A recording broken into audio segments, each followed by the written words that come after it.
Yes, sir. Yo, the vibes are all messed up today, though. The vibe. I don't know what I usually say you know the vibes, but I don't even know the vibes today. You good, man? No, are you good? Not at all. And you sound really quiet. I do? I'm gonna be honest. Yeah, you sound super quiet. Turn your volume up. No, my volume's always been up. It's been the same volume. I just barely can hear you. I'm trying not to scream on you today. Yeah, man, I'm trying not to scream on you today, though. That's all, bro. You killing me. Well, you need to turn your volume up. I can't hear you. All of a sudden, you got super quiet. I'm good. My man, I'm gonna need you to do better. All right, I know this. I'm gonna need you to do better. This quarantine hurting everybody. Totally unclear. Here we are. Jervis, Marcus. We got Dylan in the booth somewhere.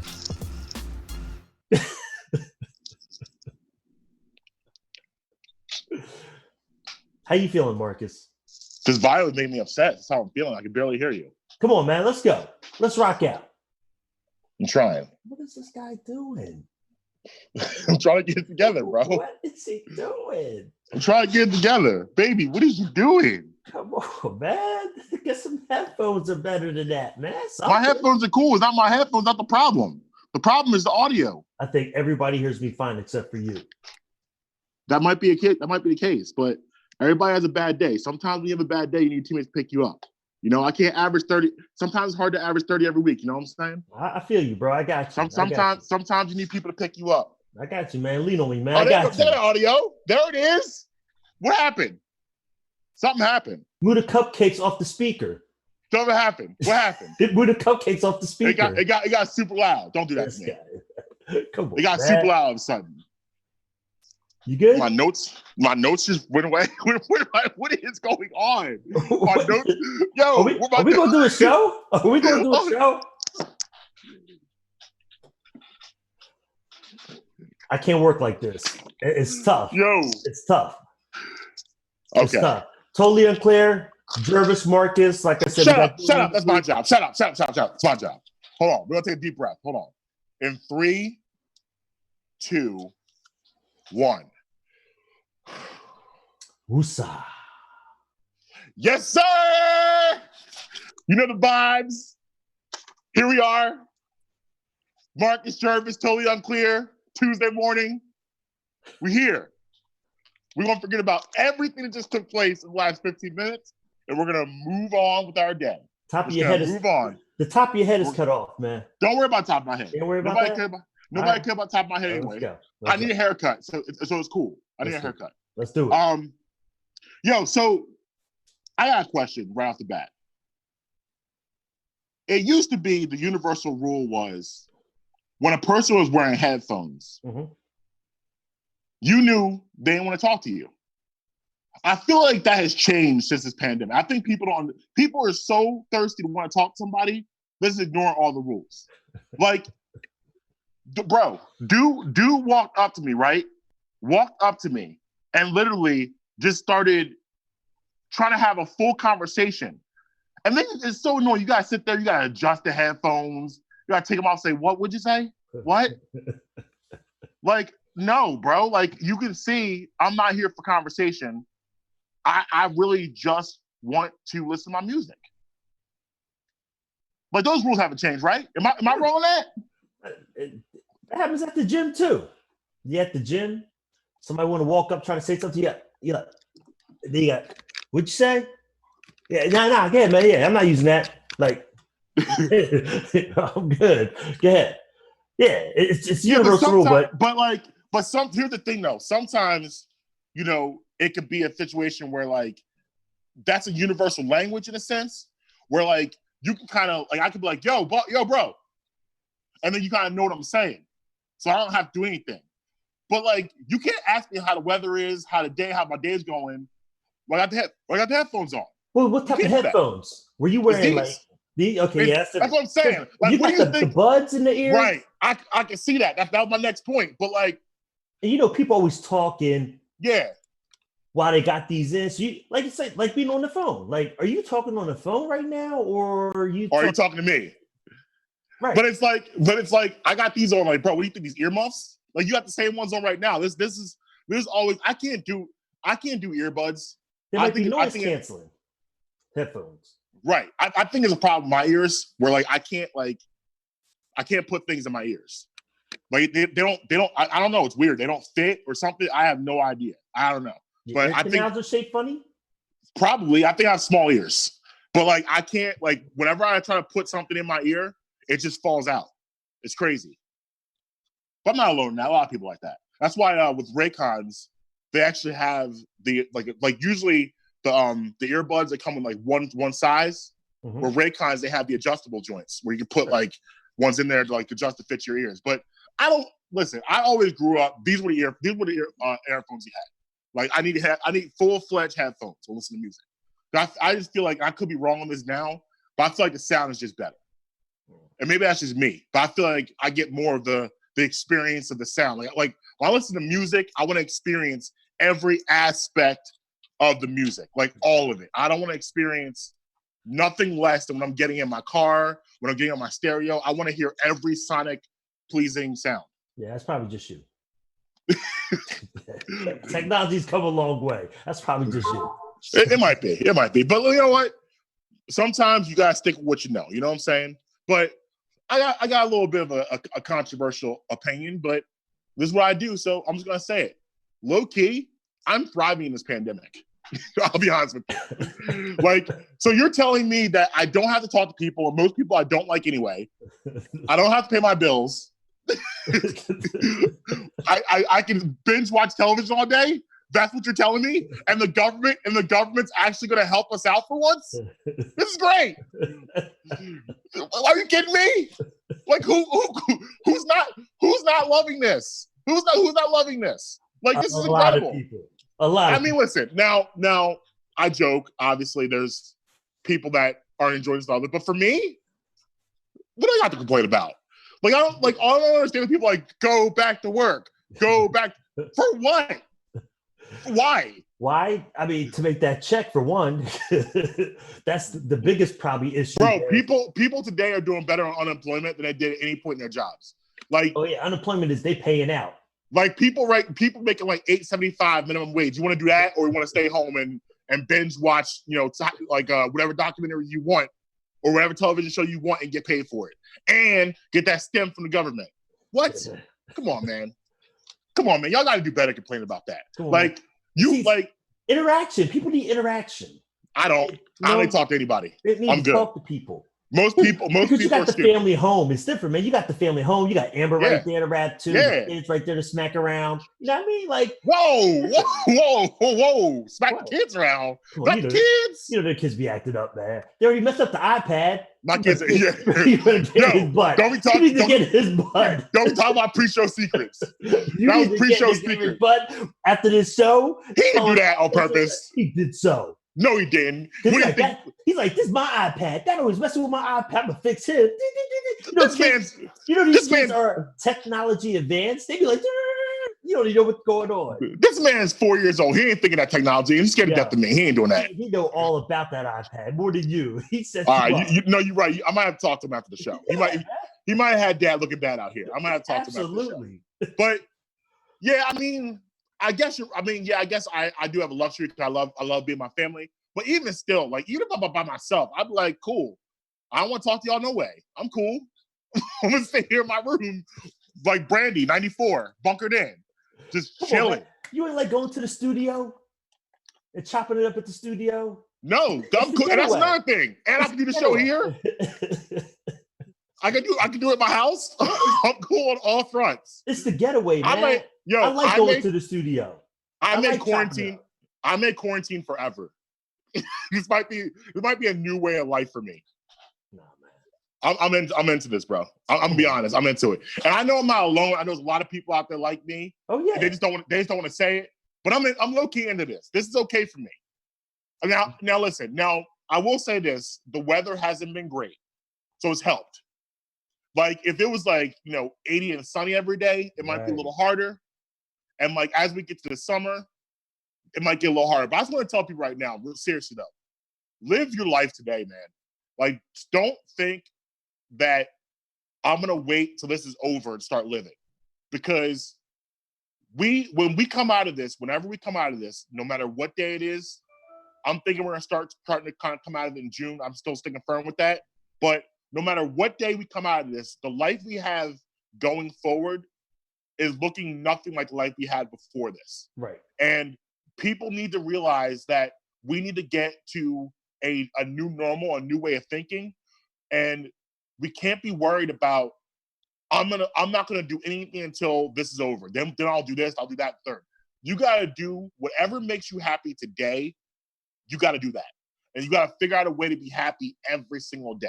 Like, one of the things for me, and it sounds like a small thing, and I encourage everyone to do this, bro, you gotta get dressed every day. Don't be walking around in your pajamas, bro.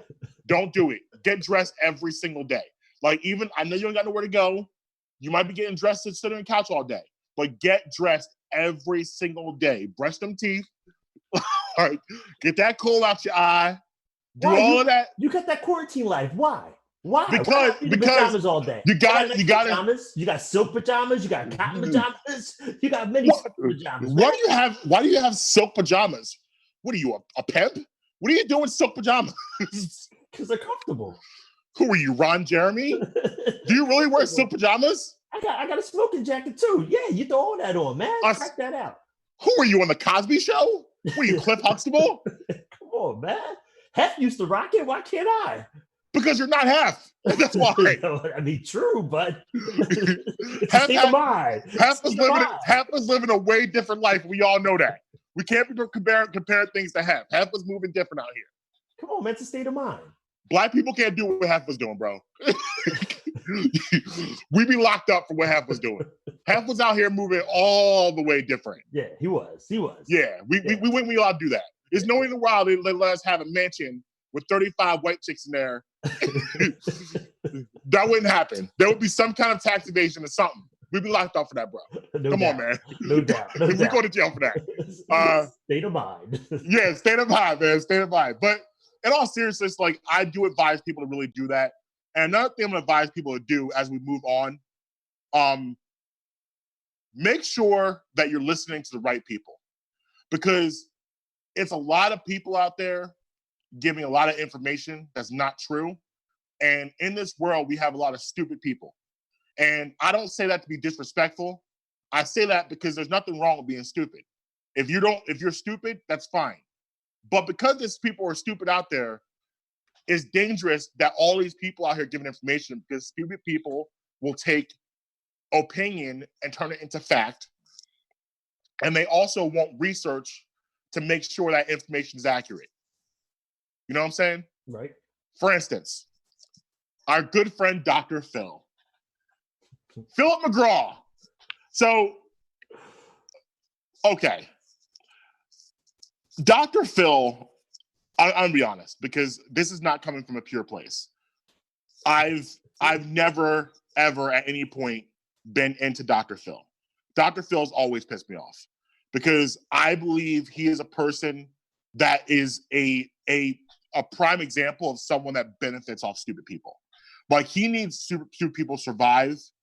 He is a flesh-eating virus to stupid people, because he is a guy that does a good job of sounding intelligent, but if you break down what he's saying some really stupid stuff. Case in point, so Dr. Fauci is really the only doctor I ever want to hear from this day forward. He's been kind of the lead of this whole pandemic crisis. He's always had great information. He's kind of been a guideline and a barometer of kind of what's been going on. And but what's happening is our administration is disagreeing with a lot of things he's saying. So they're going out to get their own experts. But do they go get, another medical expert? No.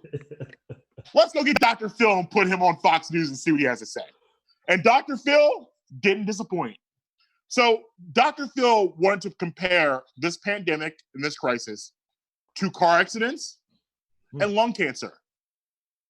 Basically making the point that we don't shut the country down for car accidents, for cancer, and things like that. Now, you, Jervis, being an intelligent human being, I don't have to explain to you how ignorant and stupid that statement is.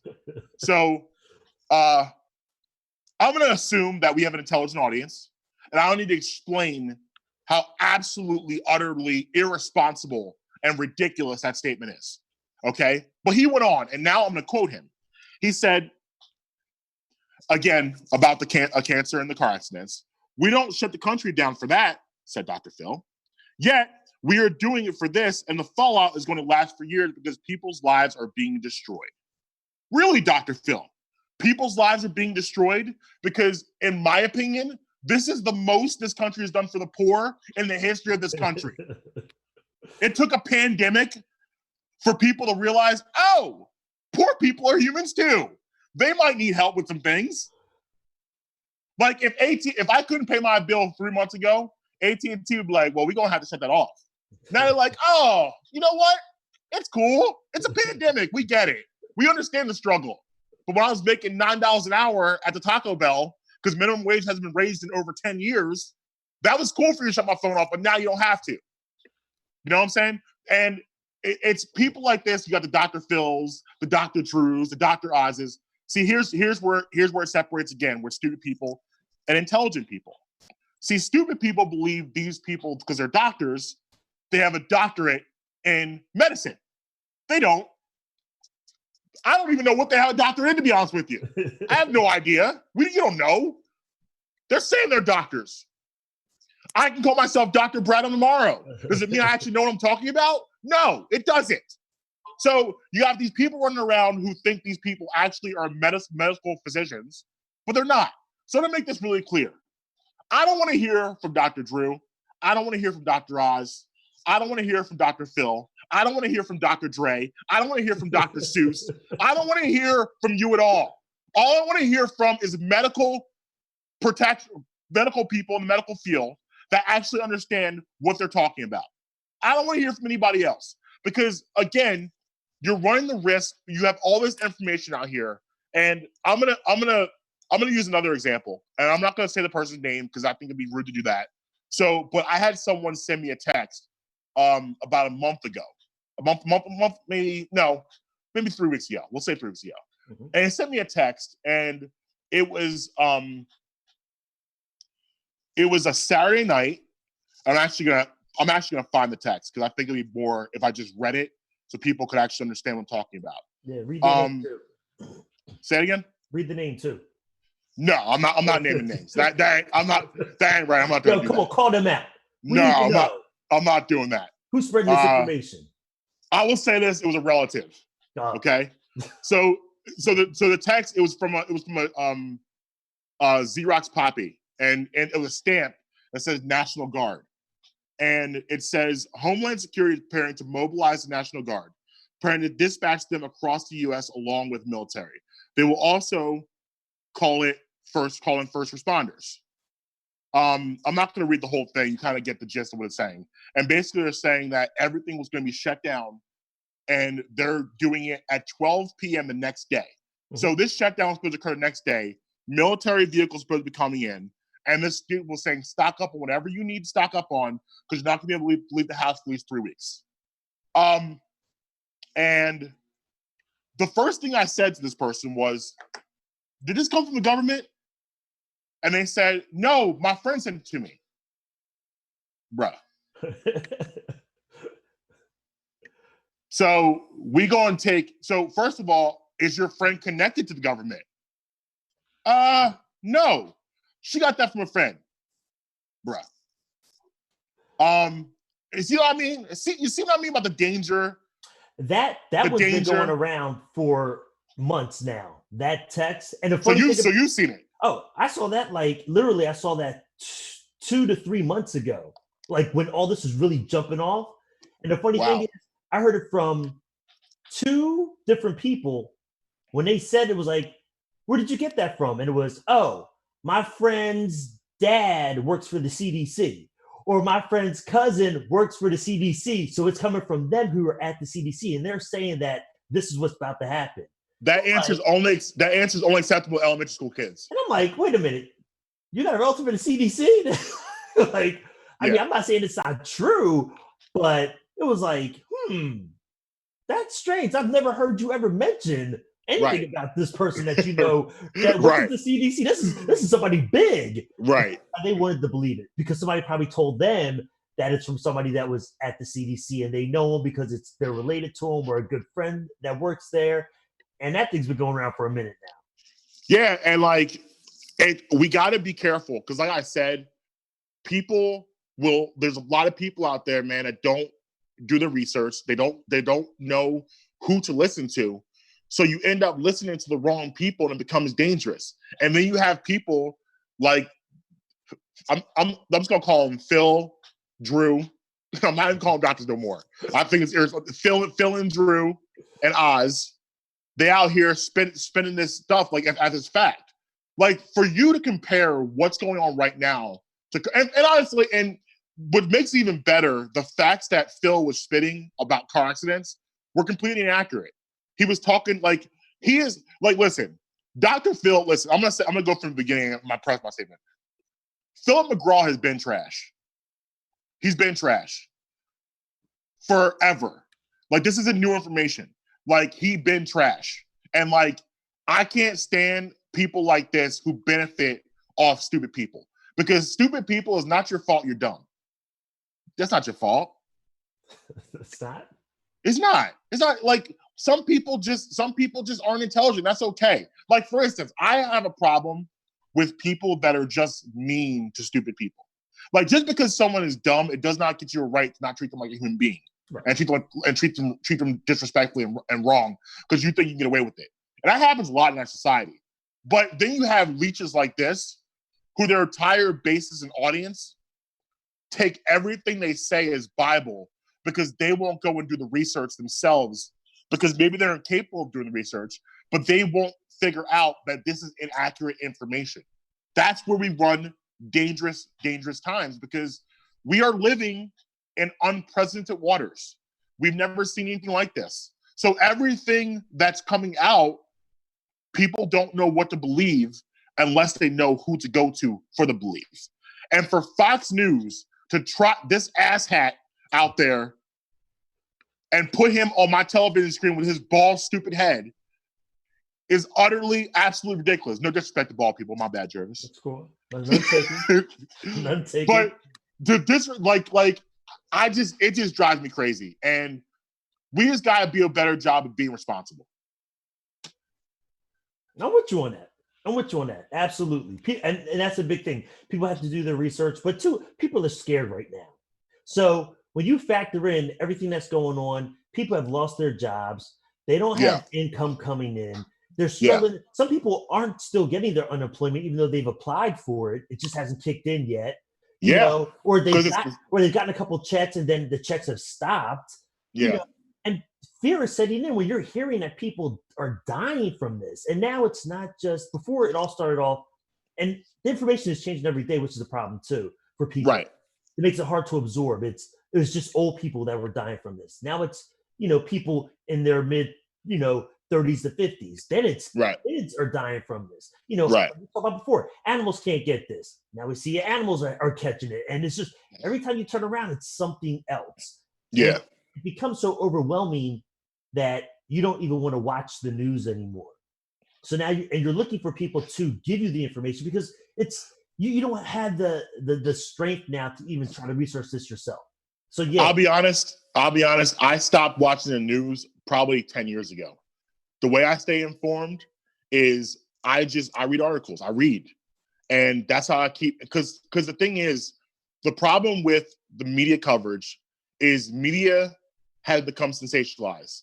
And the lines have been blurred between entertainment and news. News has become entertainment. So not everything that's newsworthy is entertaining. And most things that are newsworthy aren't supposed to be entertaining. The news used to be, back when I was a kid, you give me the facts, you give me the story, what I need to know out of that, and what I can do to either prevent this or what I need to know moving forward, to help someone else prevent this. But it's not that anymore. Ever since news went the 24-hour route, the CNNs of the world, who's I'm going to pioneer that, you're not going to have a news cycle for 24 hours most days. So what happens? We got to figure out a way to be entertaining. We got to figure out a way to sensationalize these stories. If I sat there all day and watched news, I'd be crazy because they're just trying to make me scared. They want me to be scared. They want you to be fearful. So if you are a person that suffers from anxious thoughts, or you're a panicker, or like you get scared very easily, the news is not something you should be watching. Go read an article. You can find everything you need to find in an article. And all the facts are right there. And with print is, they obviously want you to read, but the level of entertainment isn't as important. Yeah, but the problem with print too is there's so many stories out there that are false that are being printed. You know, the fake news is everywhere. So then how do you know it's what you're reading is even the facts? You know, so that's where that's where for people it even becomes overwhelming, because it's, I read the story, but then now you find out, you know, maybe a month later, a year later, that story was false, wasn't true, but it's taking you down a different path. That's why research is so important. You got to find trusted sources. It's important to know. It's important to know your sources and know their sources. So you're telling me this. Where are you getting this information from? Because you're right. You can get bamboozled on fake news also, and things out there that, you know. But like now, there's so many different outlets. I almost find it easier now to wean out because it's so many. So you don't have to listen to everybody. Just find 2 or 3 people that you trust. You should be trusting a whole bunch of people anyway. Yeah, like think about Phil. Right. No, Phil. Just Phil. Until he shows me what he's a doctor of, your name is Phil. The trusted Phil. Your name is Phil. Yeah, that's a problem, because news outlets are putting Phil, Drew, and Oz on television. The Three Stooges. Mo, Larry, and Curly out here. Come on, man. What do you mean, come on? It's ridiculous. This man compared this to car accidents and cancer. What? Yeah, that's all. Wait, what are we doing, man? What are we doing? Come on, bro. All right. So we're gonna go ahead and take a quick break, and when we come back, we're gonna get into one of my favorite topics to talk about: Michael Jeffrey Jordan. Totally unclear. Totally unclear. Marcus Jervis. We'll be right back.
Don't wait. Communicate. Make your emergency plan today.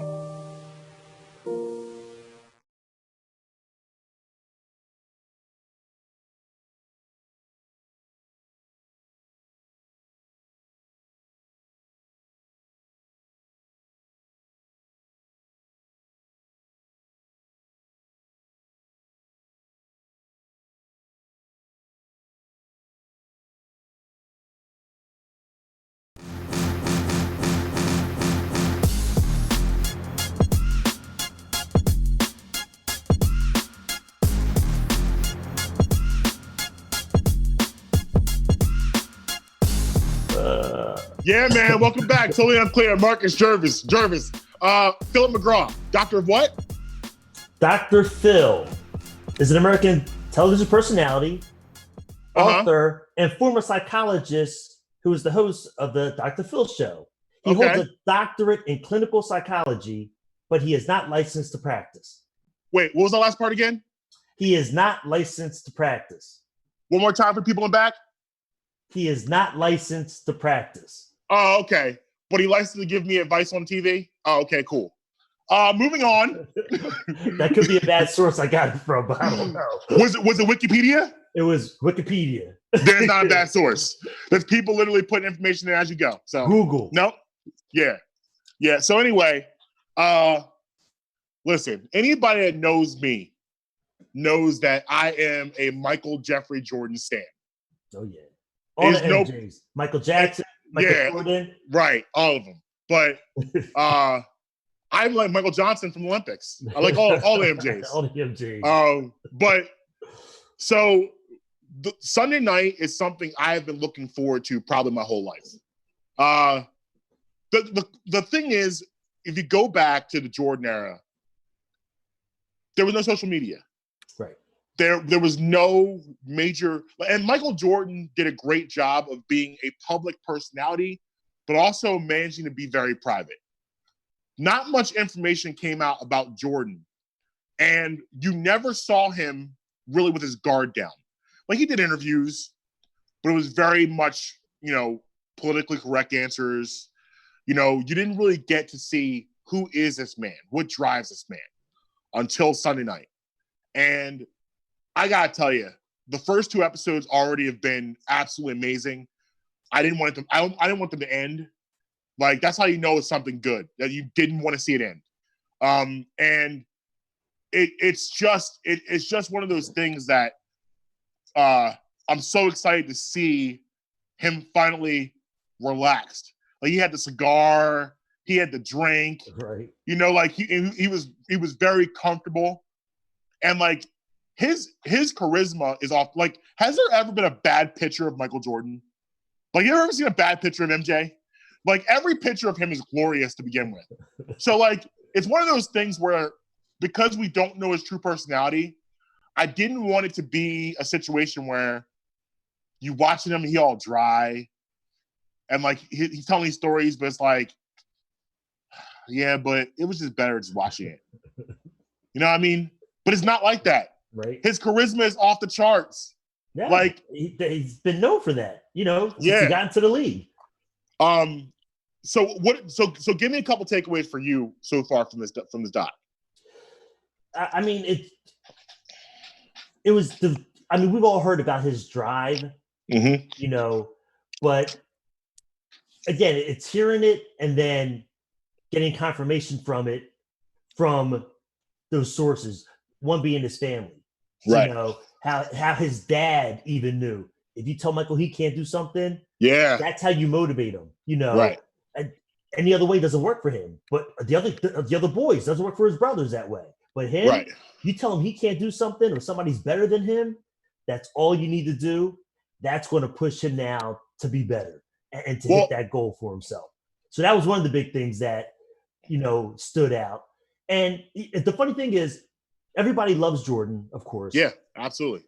I've always been a big Scottie Pippen fan, and I guess because me growing up, there was always somebody better than me playing ball, whatever it was. And it was just a fact. They were just better than me.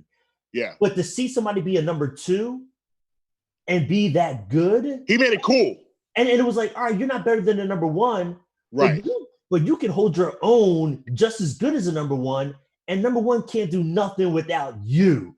So I always wanted to be a Scottie Pippen. I always wanted to be the great number 2. Like, all right, somebody's going to be number 1. But when you talk about who you want to pick, I'm going to be the next person you want to pick is me. Right. And it was cool to see that about Scottie, how Scottie just developed his game and how he just really was Scottie coming into the league was so comfortable in his role. Like, and how good he was. A lot of guys are still shaky about how good they are. I think Jordan knew how good he was, but I'm a rookie. He knew I don't have a voice. I can only do it by my play.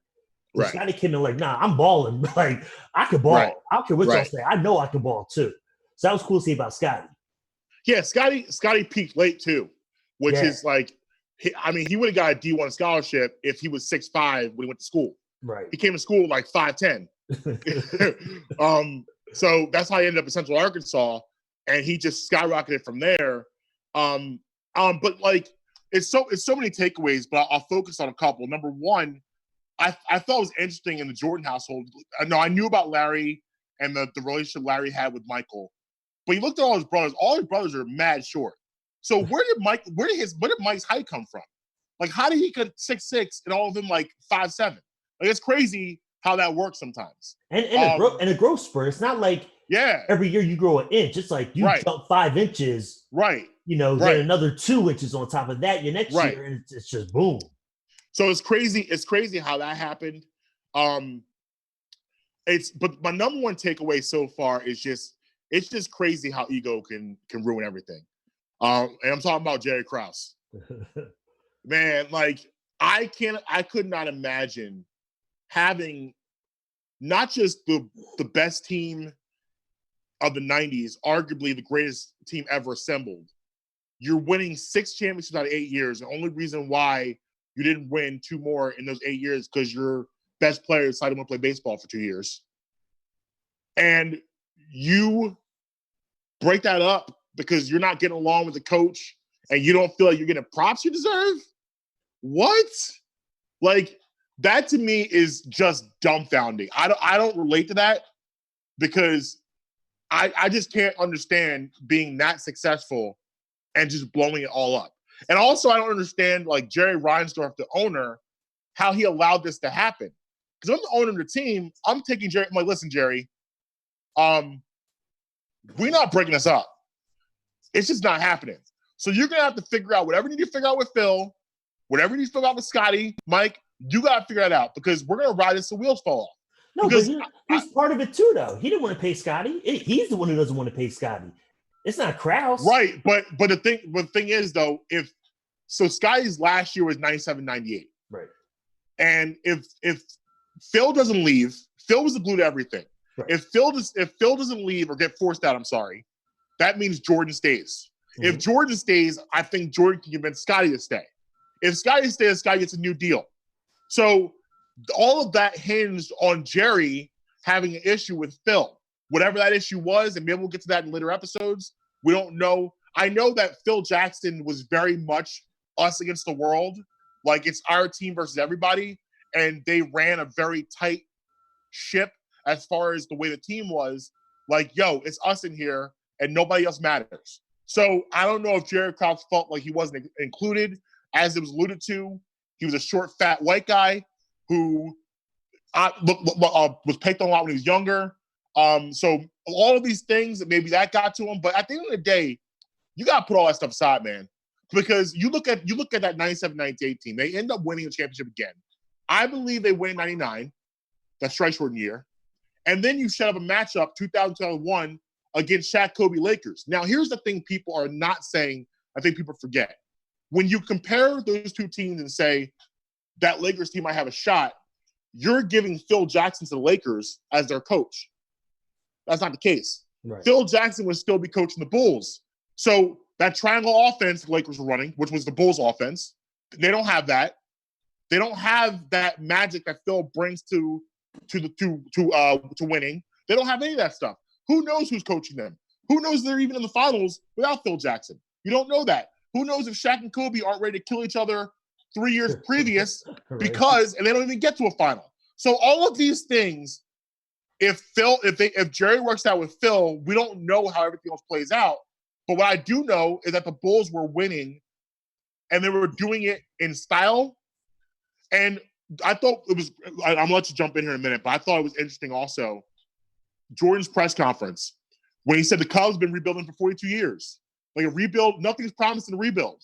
You can rebuild all you want, but why would you rebuild something when you got a beautiful mansion? What are you rebuilding for? Like players get older. You know what I mean? And as the GM, you're looking like my players are getting older. That shelf life is here. I trade them now. I get something for them. I don't trade them now. Try to trade them next year. May not get that value. And it's the guessing game. Is Scotty's game going to be on that level next year? We don't know. You know, it's just, that's how a GM's got to think. You know, and we see GMs make these moves day and out. Some are successful. Sometimes they aren't. You know, but it's still that guessing game. But seeds were planted a long time ago. Like with Jordan, his second year. You know, after he came off the broken foot. And they, you know, had him playing 7 minutes a game and all that stuff. And the attitude of they didn't want to win now. So that team was playing in Jordan his second year in the league. That's working on you now. That's what it didn't look like it the way he was still out there going to play every night, but you saw it. He admitted that bothered him that much that stayed with him all the way through. One reason who knows that didn't help him leave to play baseball those years. Who knows? But it all factors in. I will say this, they're pretty mean, Jerry Krause, though. Mike had jokes. Yeah, Mike was flaming that man. Yeah, he said, "You want to go?" In front of everybody. He said, "Yo, you want to come to the layup line? We'll bring the rim down for you." He didn't have to do that. That was disrespectful. He didn't have to do that. Then you talk about his diet pills, diet pill joke. Roasted him in front of everybody on the bus. So what's Jerry supposed to do? Come on now. Listen, you're gonna have to hold that, Jerry. You're gonna have to hold that. Listen, we all got a little power here. Your power's on the court. Mine's in the office. Who will win this battle? Who wins that battle? 10 times out of 10. The office. Yeah. But again, I feel like cooler heads could have prevailed if Jerry Reinsdorf just jumped in and said, "Yo, nah, we ain't doing that." Because I don't know, man. Things stay with people. The Bulls, listen, man, the Bulls have been cursed since then. And they have been a dismal franchise ever since it's happened. You know why? Because the sports guys said, "Oh, we gave you this, and you saying we don't want it? Oh, you're not winning again. You're out." But listen, Derrick Rose tears his ACL. BJ Armstrong motorcycle accident. Yep, it's a cursed franchise. Listen, but we cannot forget though. No matter how much of an ass Krause was at the end, the guy he made the move. He talked his way into a GM job. Yeah. Number one, and then performed by picking Jordan and going to get Scotty. Yeah. Making that trade with the Supersonics. And then the Horace Grant draft. Right? Trading Oakley for Cartwright. Like the guy, listen, when you're making moves like that, you're making the right move. So why wouldn't anybody listen to me? We getting rid of Scotty. Right. We don't need Scotty. Look what I did. And then I hear you. And also, he not only, forged that first three-peat, he then, when Jordan came back in March 95, and then it lost to Magic, that summer he retooled again. He could go out and get Dennis Rodman. Yep. He drafted, which was huge. Major. Without Rodman, they don't win. They don't win. No. They don't win. That was the key. A defensive monster who doesn't want the ball offensively. Right. I mean, you can ask for a better player. Doesn't need it. And the guys like that, they don't grow on trees. Now, Dennis Rodman forged, excuse me. Row. Glad we ain't in the studio together, because I would have been out like that. This is why we're staying home. So I lost my train of thought. That cough literally, all my thoughts came out my ears in that cough. Everybody's scared. Dylan's scared to death. Everybody logged off instantly. Like, oh no, Marcus! Oh no! Yeah, I'm out. I gotta go. Like, you imagine the people had their headphones on, they went and just threw them. I'm out. I can't do that. You're talking about so and getting Rodman. They got Rodman and all that stuff. You bring Rodman in, and you bring Ron Harper in. The retool, to do it again is more impressive to do it the first time. Like, the three-peat, obviously that's impressive, but 2 3-peats in a decade, that's insane. That'll never happen again. So, but I see what you mean. And so much, no matter what, still hinges on Jordan. Yeah. Like, without that one player, it don't matter how you retool or nothing. You're not winning nothing. Absolutely. So it all starts with him. Yeah. Putting the pieces around him, which he did. I think for us, we know because we lived it, but for people who didn't get a chance to see Jordan in his prime, the cultural phenomenon that he was and his global impact is, obviously still felt today. He's a top 3 basketball sneaker right now, and he hasn't played in almost 20 years. which is something, again, I don't think we'll ever see again. Like, no one's gonna be buying LeBrons in 2045. You know what I mean? Like that's not happening. But Jordans will still be selling in 2045. And it's like the thing I always go back to with Jordan that is unbelievable to me is how it was undisputed that he was a king while he played. It doesn't matter who won MVP. It doesn't matter who was, a top 5 player. Everyone knew he was the king. And you had guys wearing his sneakers playing against him. Like, huh? And like nothing is more evident of his dominance is Space Jam. Because Space Jam, basically, if you break down the premise of that movie, it's I'm the best and you guys are nowhere near me. So you had to get grown-ass men to agree to basically bow down to you in movie form and admit that you were the king of the league. All those egos said, yeah, well, it's true. So, and that's why, honestly, that's why they're having a hard time with Space Jam 2, because this generation's like, oh no, LeBron, you want us to do what? Like Giannis said, nah, I ain't doing that. Because that's not for me. No. Like, and there were times, listen, there's been times during LeBron's run where there's been arguments. There was an argument with Steph Curry 5 years ago. There was an argument with Kawhi Leonard. Jordan never had any arguments. He never had any peers. Right. And that era was damn good. There are Hall of Famers that don't have rings because they played in the Jordan era. They don't have rings because of that. So I just, for me, listen, I'm not going to get in a whole debate because I'm not going to waste my energy on it. But I'm just thankful that I was able to live in the Jordan era.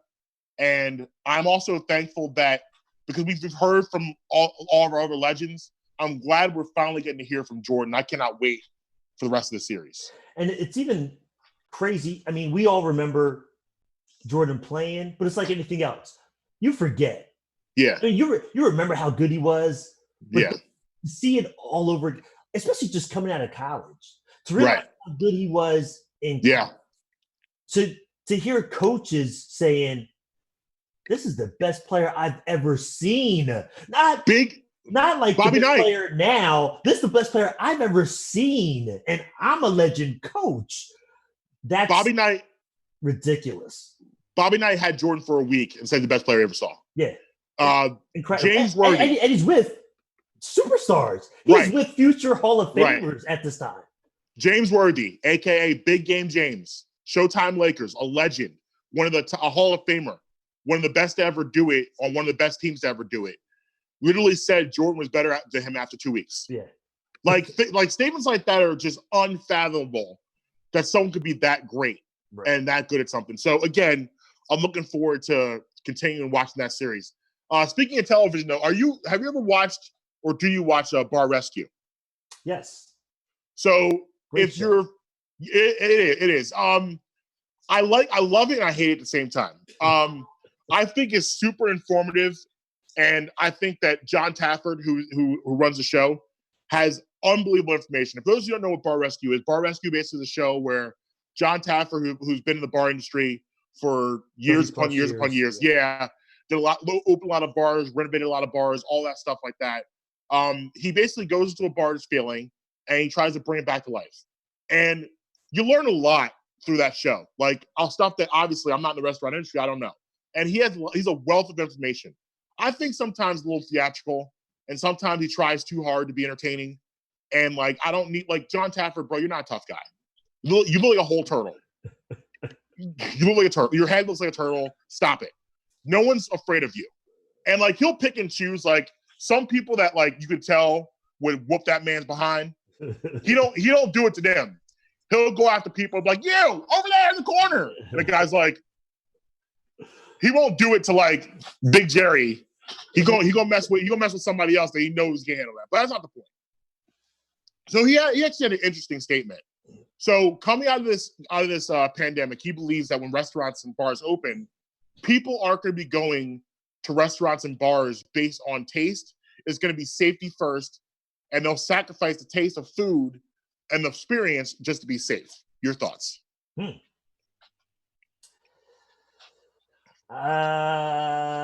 It's going to be a combo of both. I don't think it's just leaning so much one way. I mean, I think the safety is going to be an automatic thing. You're going to see restaurants and bars change with spacing and seating and all that kind of stuff, I do believe. But if it don't taste good, you ain't going. I mean, let's keep it real. If the food is trash, why? I don't care if I'm safe there. I'm not going to someplace to eat trash food because it's safe. No. Man, listen. No, it's got to taste good. Them drinks got to be popping. The vibe got to be good. The music got to be, everything got to be good. Safety wise, though, we're gonna make it space it out. So instead of holding 100 people in this spot, it only holds 50 now. Cool, we can rock out, but only 50 getting in tonight. But taste comes first, absolutely. Man, listen, John Taffer, hell no. If it ain't taste good, I ain't going. Yeah, I ain't gonna be there. Listen, I've been to Max Cheesesteaks in North Philly multitude of times. People have died at that establishment, bro. I know that for a fact. People have lost their lives for a cheesesteak. But you know what? Them cheesesteaks are slapping, so I'm going. Yes. You ain't holding me back from having that cheesesteak. I'm going to be there. Yeah. I will risk my life for that. People have been risking lots of food forever. You know there's certain places, you know there's nasty in there, but the food slaps, so I'm going. Yes, I'm going to be there. Like, it's no question. Like, I've been risking my life for food for years. Years upon years. I know it goes on in them kitchens back there. No, I'm going. And honestly, I know what's going on in them kitchens based on your show, Bar Rescue. I see it, right. But I'm still gonna be in there. No, nothing right. Nobody doing anything right. You already know it. You already know we're doing stuff wrong in there. You gotta listen. Anytime you go to a restaurant, a bar, let's be honest, you take your life in your hands. Oh, no doubt. 100%. You could die anytime in a restaurant. You don't know what them people doing right there. They're up there having full conversations, coughing on their hands, massaging your chicken. Yeah. The temperature ain't right. Reheating stuff to the wrong temp. Right. Food poisoning everybody in the joint. Right. Literally taking stuff like chicken out, like not in the fridge. Like out with them soda containers, slapping on the grill and be like, it'll be all right. It's gonna cook the bacteria out. You know that's happening. And you be up there, yo, yeah, dog, yeah. Yeah, dog, yeah. Yo, she bad, right? About to die. But your body's used to it though. Like we adapt. We'll be all right. A little somnolinic will kill you. You'll be all right. I mean, I'm sure we had I probably had at least 3 or 4 times in my life. Didn't even know it. It's happened. You know, sometimes you're not hungover, you just have bad food. That's all. Yeah. It happens. You're gonna go through it. But we can't like listen, like I said before, but we gotta do what we gotta do to get through this day. But when things open up, if your favorite establishment was shady before pandemic, it's gonna be shady afterwards. Just go there and have a drink and shut up. Don't be like, nah, I'm not going over there because I don't think they're doing the right things. They were never doing the right things, bro. Never. Like never. That kitchen, if you saw what was going on in that kitchen, you probably still eat it. But if you saw what was going on in that kitchen, you know good and well you'd be horrified. Yeah, but if you see it now, that's changing things, man. Right. Listen, everybody's gonna be woke after this is over. Everybody is gonna be woke. Fake. They will be fake woke. Everybody will be acting woke. Yeah, there's gonna be some fake wokes out there, but there's a lot of people that is gonna be woke right now about this, man. Yeah, like you know good and well when the kitchen closed, them mice in there doing the Cabbage Patch. Like we are about to grub. It's been like that since '87, bro. That ain't started after the pandemic. That's been happening before the pandemic. Yeah. Like you can literally go on. I bet you go online. You go to the health reports. I bet you find your favorite restaurant in there. It's been in there once or twice. Did you see the joint about the Philly groundhog that was eating the pizza? That's out the window. So you don't watch TV. Yo, remember about the what kind of foolishness? You saw about the rat in New York that was walking the pizza down the steps. Did you see that? You didn't what? See yeah, big rat like with a pizza in his mouth walking down steps and do his food. Oh hell no! So there's this groundhog that had a pizza and was eating it in front of a window at this person's crib with 2 dogs at the window looking at it. He was like this. Like a whole slice of pizza? Yo, for like 30 minutes, just chowing down. Yo, just eating that joint, yo. Yo, the dog just like staring at him. Like, yo, what's up, bro? Like, yo, it's crazy. It's crazy. That's insane. But real quick before we get out of here, so there's a thing about rats now that rats depend on leftover restaurant food, like those dumpsters. Mm-hmm. Like that's pretty much how they survive. So the restaurants are closed. So the rats are stressed out. So rats are like mammals. Like when they don't get food, they make really bad decisions. So rats now have resorted to cannibalism. Like literally there was a bunch of rats in New York City all going at it, trying to eat each other. Like it's wild out here, bro. We might need that to clear up that population of the rats right there.